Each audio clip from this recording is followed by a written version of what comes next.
Sandy Walsh masuk skuad Buriram United resmi hijrah ke Liga Thailand. Dua bintang timnas Indonesia tembus Serie A 2025-2026, catatkan rekor di ASEAN. Polemik royalti lagu kebangsaan.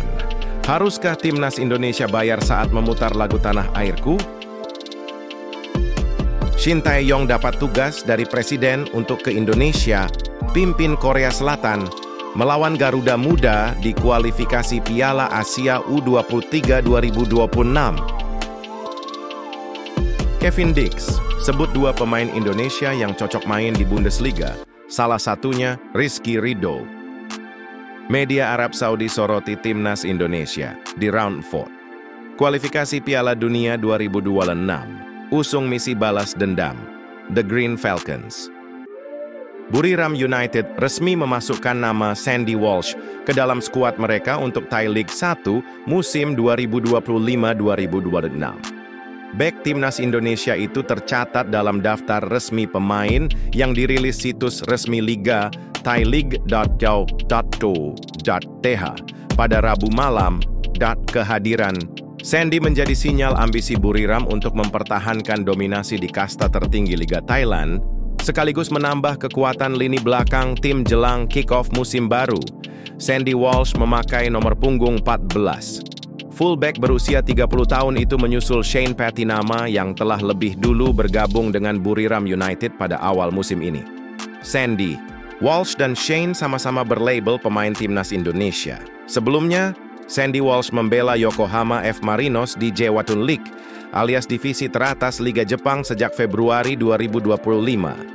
Pemain kelahiran Brussels, Belgia pada 14 Maret 1995 itu sebenarnya dikontrak selama 2 tahun lebih hingga Juni 2027 bersama Yokohama F.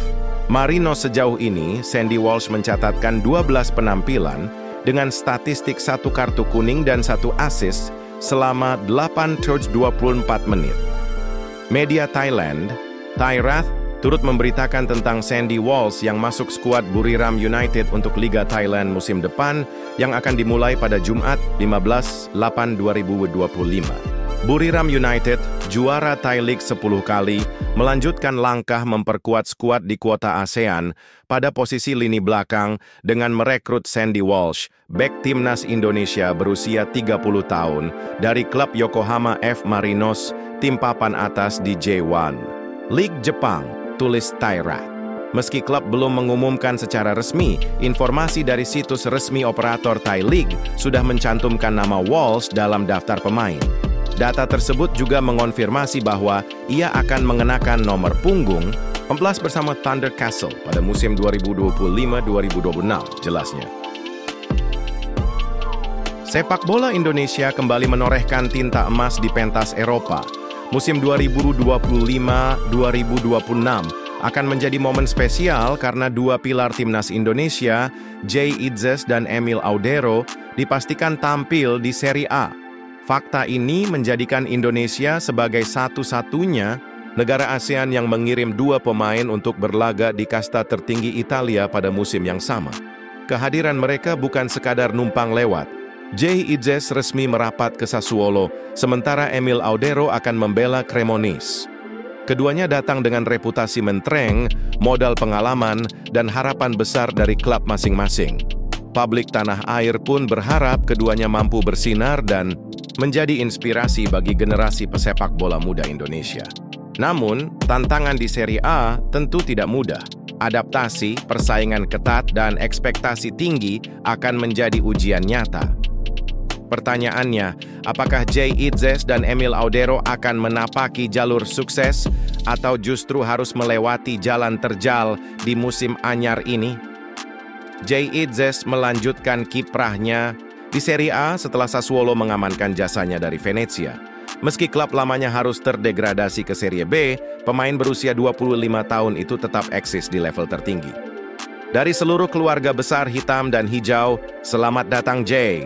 Tulis pernyataan resmi Sassuolo. Performa impresif Jay musim lalu tercatat tampil di 35 laga Serie A, membuatnya diminati klub-klub elit Italia seperti Juventus, AC Milan, dan Inter Milan.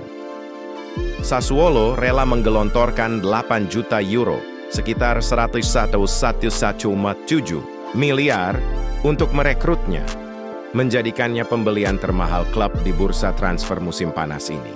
Dengan modal ketangguhan bertahan, disiplin, dan naluri gol lewat duel udara, Jay diprediksi menjadi pilar penting dalam skema Fabio Grosso.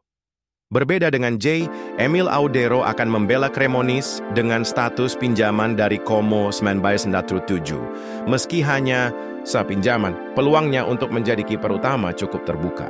Emil bukan sosok asing di sepak bola Italia, mengingat rekam jejaknya bersama Juventus, Venezia, Sampdoria, Inter Milan, dan Palermo. Kepercayaan diri Emil meningkat usai menjalani paruh kedua musim 2024-2025 bersama Palermo di Serie B, di mana ia tampil dalam 15 pertandingan. Pelatih Cremonese, Davide Nicola, terus mengasahnya jelang musim baru.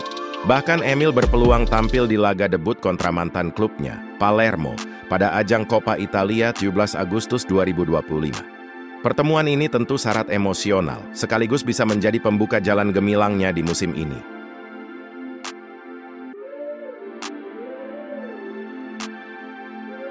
Isu royalti lagu kembali mencuat ke publik setelah Lembaga Manajemen Kolektif Nasional, LMKN, mengumumkan penarikan hak komersial untuk sejumlah karya musisi. Menariknya, aturan ini tak hanya mencakup lagu-lagu hiburan, tetapi juga disebut berlaku untuk lagu kebangsaan seperti Indonesia Raya, Tanah Pusaka, dan Tanah Airku. Selama ini, lagu-lagu tersebut menjadi bagian tak terpisahkan dari momen bersejarah, termasuk ketika Timnas Indonesia berlaga di berbagai kompetisi. Atmosfer stadion kerap memuncak kala lagu kebangsaan menggema. Namun, jika mengacu pada pernyataan LMKN, PSSI sebagai penyelenggara pertandingan Timnas Indonesia wajib membayar royalti setiap kali lagu-lagu ini diputar. Kebijakan ini memicu reaksi keras dari berbagai kalangan, termasuk PSSI. Federasi Sepak Bola Nasional itu menilai lagu kebangsaan merupakan warisan perjuangan bangsa, bukan karya komersial yang layak dikenakan biaya penggunaan. PSSI pun berharap aturan yang menimbulkan kegaduhan ini segera dicabut agar tidak mengikis makna patriotisme yang terkandung di dalam lagu kebangsaan. Sekretaris Jenderal Sekjen PSSI Yunus Nusi menegaskan bahwa lagu kebangsaan memiliki arti yang jauh melampaui nilai komersial.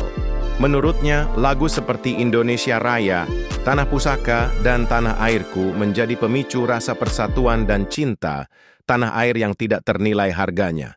Bahwa lagu-lagu kebangsaan ini menjadi perekat dan pembangkit nasionalisme serta menjadi pemicu rasa patriotisme bagi anak-anak bangsa ketika menyanyikan lagu ini, kata Yunus Nusi.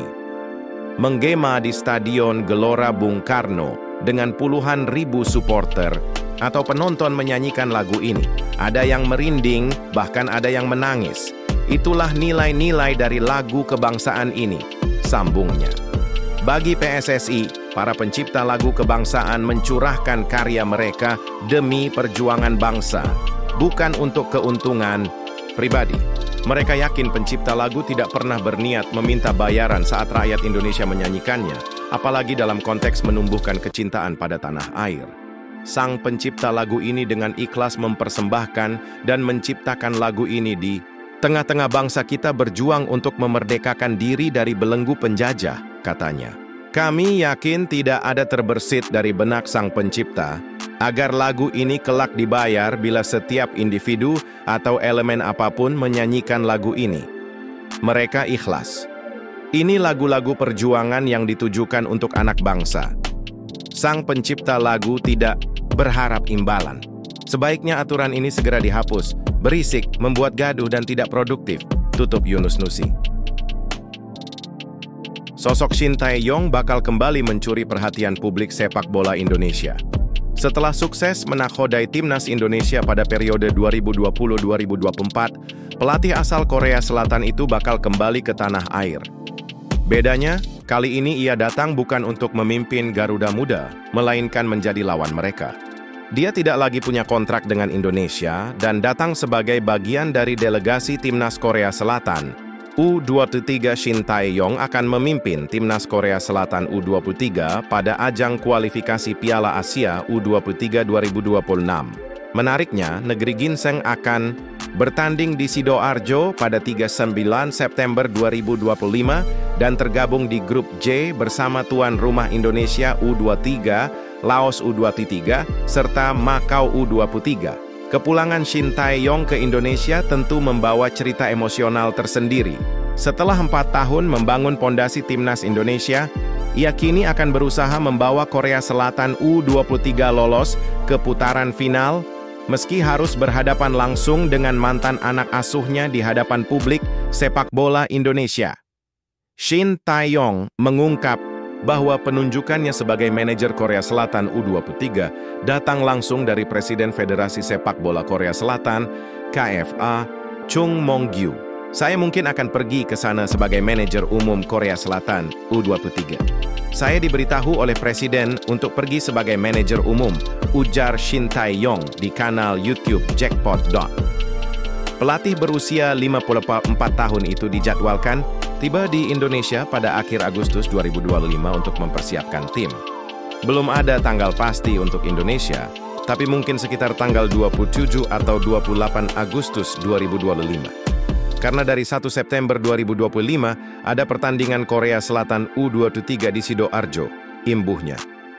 Bagi publik Indonesia, melihat Shin Tae-yong di bench lawan akan menjadi pemandangan yang tak biasa. Kualifikasi Piala Asia U23 2026 bisa menjadi ajang reuni penuh gengsi bagi sang pelatih yang pernah membesut Garuda Muda pada 2020-2024. Kini, ia datang untuk memimpin tim yang punya reputasi kuat di level Asia. Saat ini, Shin Tae-yong tengah memegang banyak jabatan penting di Korea Selatan. Selain menjadi pelatih Ulsan HD yang meraih hat-trick juara Liga Korea Selatan, ia juga menjabat sebagai wakil presiden KFA dan general manager Seongnam FC. Meski agenda padat menantinya, tugas memimpin Korea Selatan U23 di Sidoarjo akan menjadi momen spesial dalam kariernya.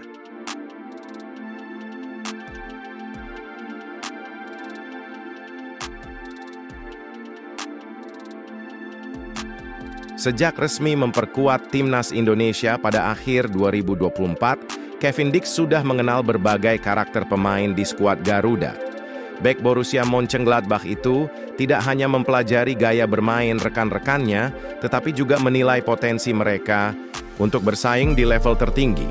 Dix sendiri kini menjadi salah satu pemain tim nasional Asia Tenggara yang bermain di Bundesliga, liga yang terkenal dengan tempo tinggi dan permainan fisik yang intens. Pengalamannya merumput di berbagai kompetisi top Eropa membuatnya cukup paham tantangan yang harus dihadapi seorang pemain ketika pindah ke luar negeri. Dalam wawancara bersama Bola.net, pemain berusia 28 tahun itu menyebut ada beberapa nama dari Timnas Indonesia yang ia percaya mampu bersaing di Bundesliga, bahkan berkembang menjadi pemain lebih matang di sana. Secara pribadi, Dix diminta menyebut nama pemain yang kira-kira akan bermain bagus jika bergabung tim Bundesliga. Ada banyak pemain yang bisa bermain dan tumbuh sebagai pemain, tapi saya kira Rido dan Jay akan cocok di Bundesliga, buka Dix. Sayangnya Jay bergabung dengan Sassuolo, tapi saya kira itu langkah yang tepat untuk dia untuk berkembang di Italia. Soal Rido, saya sudah sering bicara soal dia bahwa dia akan luar biasa bermain di Eropa. Dix memang sudah beberapa kali mengungkapkan kekagumannya terhadap Rizky Ridho, bintang muda Timnas Indonesia yang punya potensi besar untuk menembus kompetisi Eropa di masa depan. Di sesi wawancara yang sama, Dix menjelaskan pandangannya tentang peluang Mönchengladbach menembus papan atas atau lolos ke kompetisi Eropa musim ini. Menurutnya, perjalanan masih panjang dan terlalu dini untuk membuat prediksi pasti. Sebagai pemain baru, Dix ingin terlebih dahulu memahami ritme permainan tim dan kontribusi masing-masing pemain. Sulit membicarakan itu sekarang, saya baru bergabung dengan klub dan saya ingin melihat situasi berkembang, melihat bagaimana kami berkembang sebagai tim, ungkapnya.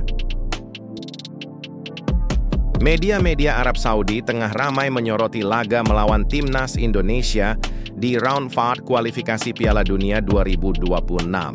berita motor isu yang mengemuka adalah misi balas dendam setelah kekalahan Arab Saudi dari Indonesia sebelumnya di round 3 kualifikasi Piala Dunia 2026 di Jakarta.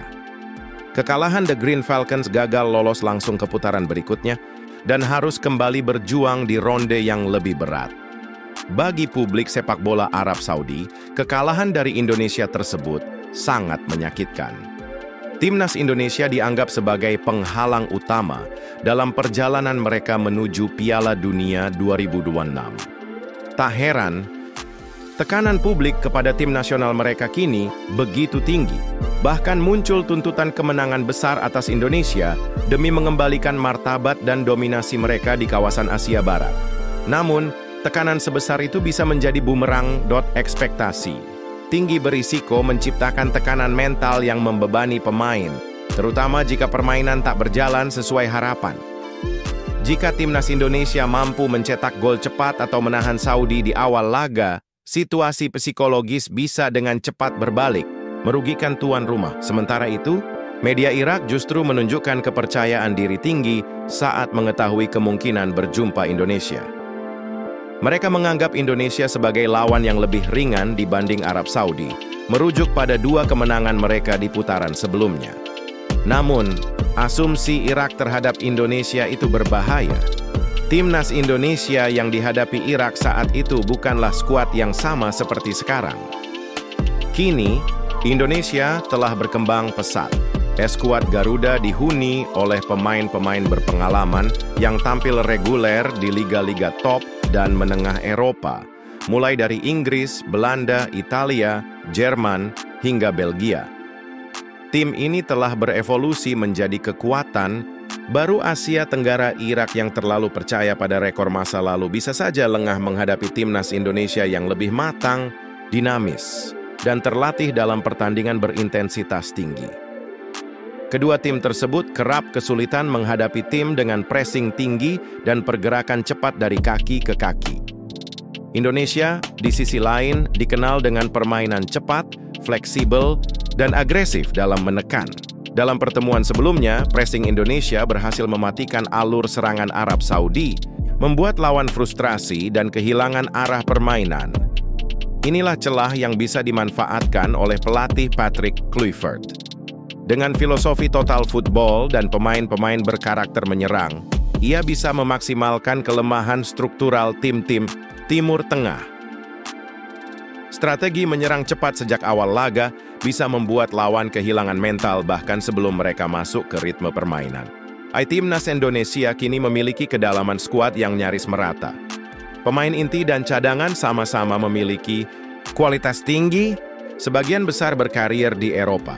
Ini memberikan fleksibilitas bagi Kluivert untuk merotasi pemain tanpa menurunkan kualitas permainan. Mental para pemain pun sudah ditempa dari kompetisi elit. Baca juga Miliano senang bisa duet bareng Ole Romeni.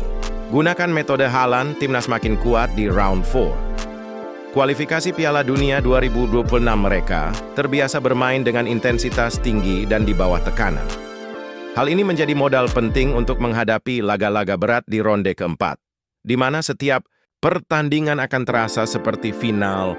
Kapten Timnas Indonesia, Jay Idzes menegaskan bahwa skuad Garuda sudah melupakan ronde ketiga dan siap menghadapi babak selanjutnya kapanpun diperlukan.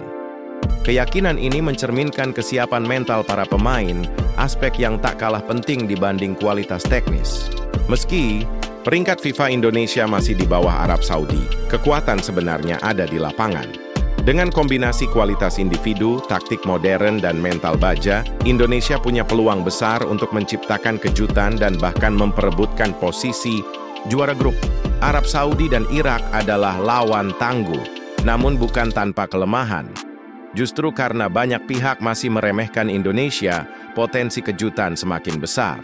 Yang dibutuhkan timnas Indonesia hanyalah konsistensi, disiplin taktik, dan intensitas penuh sepanjang laga. Jika semua elemen itu berjalan selaras, misi balas dendam Arab Saudi bisa berubah menjadi petaka.